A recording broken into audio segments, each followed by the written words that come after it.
Alright, so what is a compound name for P4S3? Compound name for P4S3. So you're probably maybe pulling your hair out for this because like, what the heck is this? I've never seen this in my life. So let's make this a little bit easier and break it down into its elements. What is P4 and what is S3? Specifically, what is P referring to and what is S referring to?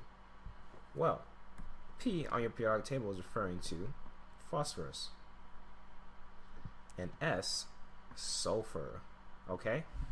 So, now, based on your naming rules, what type of compound do we have?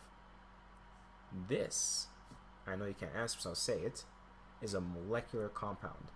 This is not an ionic compound. Why? Because these are two nonmetals bonded with each other. And when there are two nonmetals bonded with each other, you have to specify these not suffix, what are they called again? Subscripts and the other one. Superscripts and subscripts. Yeah, these are subscripts. Yeah, you want to specify the subscripts. You want to, in a sense, quantify how many you have in the name. So how do we do that? 4, okay, is known as tetra. So we have tetra phosphorus, okay, and 3 is also known as tri sulfur. But you're probably wondering, yeah, we've got the answer. Not quite. We still follow the naming rules for when you're naming, I guess, the anion part, where you drop the same ending and you add the IDE.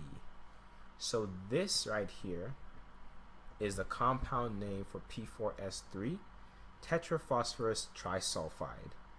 I kid you not, that is it. In fact, if I typed in tetraphosphorus trisulfide there, it pops up. I may have searched it beforehand.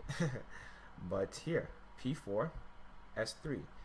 There's also another name, phosphorus sequisulfide, but these are kind of like the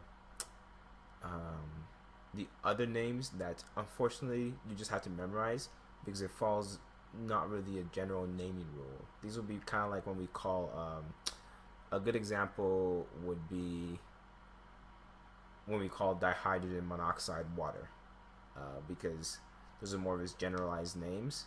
Although there's probably better examples, like I think a lot of the alcohols kind of follow that, like maybe not alcohol, because there's methanol, ethanol.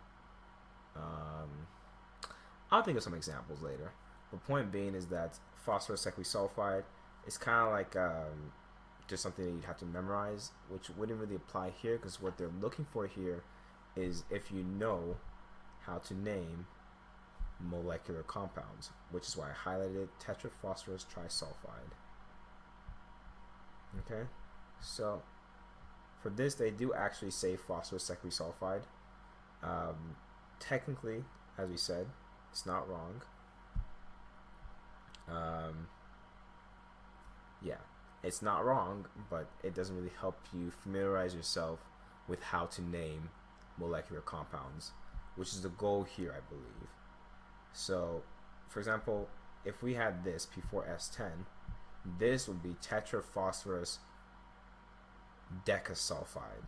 And if I search that up, which I can, which I will, we should actually get that. Tetraphosphorus, because deca is 10, and there.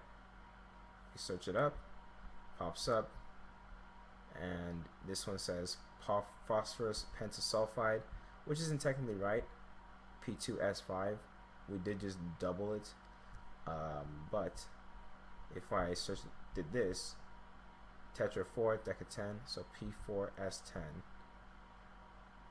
It's also called phosphorus pentasulfide, which I don't really agree with. It should technically be diphosphorus pentasulfide, but you see, sometimes even I guess the professionals don't follow their own naming rules. So when in doubt, please just go with the given naming rules.